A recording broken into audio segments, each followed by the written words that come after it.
لاند كروزر، علامه لاند كروزر، وهنا علامه كامله لان ورا طبعا مفيش رادار، فدي علامه كامله للتويوتا.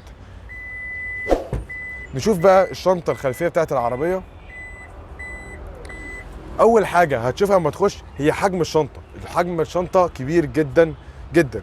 وتعالى هنا كده بص، معلش الكاميرا تيجي اللقطه دي، في هنا مدخل فيشه كامل علشان تقدر لو انت في الصحراء تقدر تشحن. زي ما قلت لك العربيه دي معموله للصحراء من الدرجه الاولى، فلذلك هتلاقي كل تفصيله فيها معموله ان انت قاعد في صحراء مش انت قاعد في مدينه. ديت طبعا الحاجات بتاعت الاسعافات بتاعتك، او انا اسف اللي هي الكوريك او الكلام بتاع الصحراء. ديت الشماسه بتركب هنا، تمام. هتلاقي برده دي كراسي بتتفتح، لو انا اعرف افتحها لكم. كراسي بتتفتح بس لازم طبعا قدام بتشد من هنا، تقدر تفتحها بس بعيده قوي. زي ما قلت لكم العربيه حجمها ضخم ضخم جدا كمان. هتلاقي ان هو فيه يمين او شمال في من مداخل تايب سي او مكان لشحن الموبايل، مداخل تايب سي.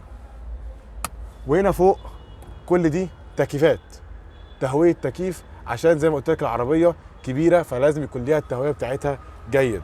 ده كان بالنسبه لشنطه العربيه. نروح بقى نكمل بقيه العربيه من جوه. نيجي نكرر لما نشوف بقى دخلت العربيه بتاعتنا. طبعا زي ما هنشوف دلوقتي هتلاقي العربيه دخلتها عاليه جدا. يعني انا عشان اخش برجل واحده هتعب، يعني حرفيا هعاني، فلازم اطلع الاول على دي عشان اقدر اركب العربيه. طبعا العربيه زي ما انتم اكيد شايفين في الكاميرا قعدتها عاليه جدا، انت قدام اعلى من الطريق بمراحل بمراحل. هدور لكم العربيه عشان تسمعوا صوت المحرك اللي بقول لكم فيه. اكيد انتوا سامعين الصوت، الصوت فعلا ضخم، يعني الصوت قوي. صوت العربيه قوي، او ده راجع ان الموتور بتاعها ضخم جدا جدا.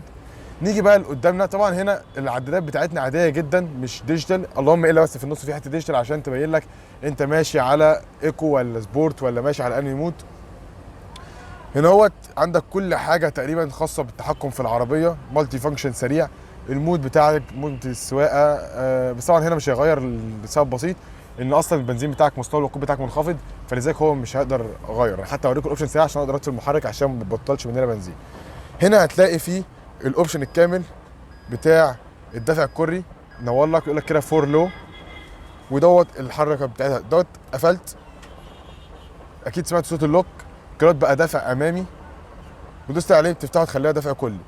دوت بيبقى التيرن اسيست، ان هو بيساعدك على اللف في الصحراء او في المكان، لو انت مكان ضيق في الصحراء بيساعدك عليها. هتلاقي وهي اسمها وظيفه التيرن اسيست بتفعيل الكراول. دوت اللي هي بتساعدك حاجات طبعا اكيد في الصحراء.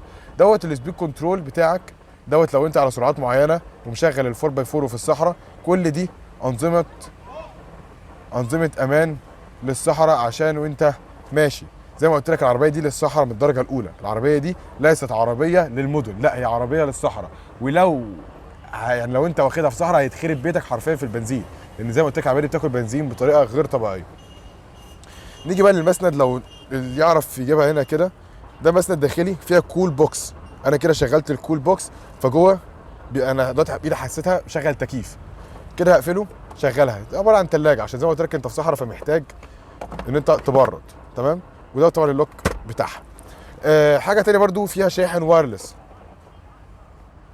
فيها شاحن وايرلس. يمكن ده موبايل وايرلس ممكن احاول اشحنها بيه، بس مش عارف يعني هيشتغل ولا لا بصراحه عشان الحجم مش مظبوط. اهو اشتغل وفعلا شحن الموبايل.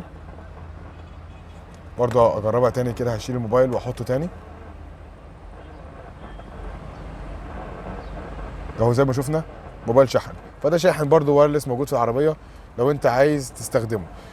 فيها طبعا اوتو هولد، فيها نظام فرامل كهرباء، والشاشه التاتش اللي تقريبا يمكن من الاوبشن ساعتها اللي عجباني جدا ان شاشه التاتش اول مره تندمج بالطريقه دي بالشكل ده في اللاند كروزر، مديها شكل فخامه. هنا وقت عندنا في المرايات بتاعتنا ذاتيه التعتيم، ده الباور اون والباور اوف بتاعها. برضو فتحه السقف بتاعتها بتفتح، بس طبعا مش لازم يعني نفتحها، تمام. فيها طبعا نظام جي بي اس كامل، ودي البوصله بتاعت العربيه عشان طبعا زي ما قلت لكم الناس في الصحراء بيستخدموا البوصله، بيستخدموا كل الحاجات دي حرفيا بالنسبه لهم بتبقى اساسي جوه الصحراء، تمام. طب ايه اللي شدني في العربيه؟ اللي شدني في العربيه زي ما قلت لكم هي قوتها. يمكن سامعينها من صوت المحرك، العربيه قويه جدا جدا. ايه ما عجبنيش؟ اللي ما عجبنيش ان العربيه فقيره. العربيه دي سعرها تقريبا بتتكلم 7 مليون ونص في وقتنا الحالي، وقت ما انا بصور الفيديو بتتكلم 7 مليون ونص، يعني ده مبلغ كبير مش مبلغ صغير. فلذلك كان شويه اوبشنز المفروض يضافوا فيها، بس للاسف زي ما قلت لكم العربيه دي موجوده للصحراء، وكل الفلوس اللي انت دافعها دي واخدها في قوه محرك وقوه نظام تراكشن كنترول وقوه جر والات جر، فكل الحاجات دي مش ببلاش. وخصوصا زي ما قلت لكم دي العربيه رقم واحد في الصحراء على مستوى العالم كله. شويه بقى فخامه حاطينها، خشب ابانوس، الخامات الجلد اللي محطوطه في كل حته، خشب ابانوس تاني، الابواب المطرزه برضو فيها الخشب ابانوس وهنا جلد ضخم. يعني هو ده اللي الى حد ما هو مديهولك، مديك فيها فخامه في الحته دي، مديك فخامه في الخامات، لكن كاوبشن مش اقوى حاجه. تمام. ده كان بالنسبه للاند كروزر. من جوه شفنا قوتها، شفنا قد ايه عربيه فعلا تستحق للي حابب الصحراء. لكن لو انت واحد الصحراء مش من اولوياتك، او لو انت مش هتخش اصلا بقى الصحراء، فما انصحكش بالعربيه دي. ممكن تشوف بقى عربيات تانية منافسين اللاند روفر او رانج روفر او غيرها، منافسين ليها قريبين جدا ليها في السعر، وفي نفس الوقت هيدوك فخامه اكتر واوبشنز اعلى للمدن مش للصحراء. فالعربيه دي انصح بيها الصحراء فقط. او لو انت بقى واحد حابب اللاند كروزر، في ناس بتجيب التويوتا لان هي حابه التويوتا، مش ايه هو اللي بيقدمه لها التويوتا. ده كان نهايه الفيديو.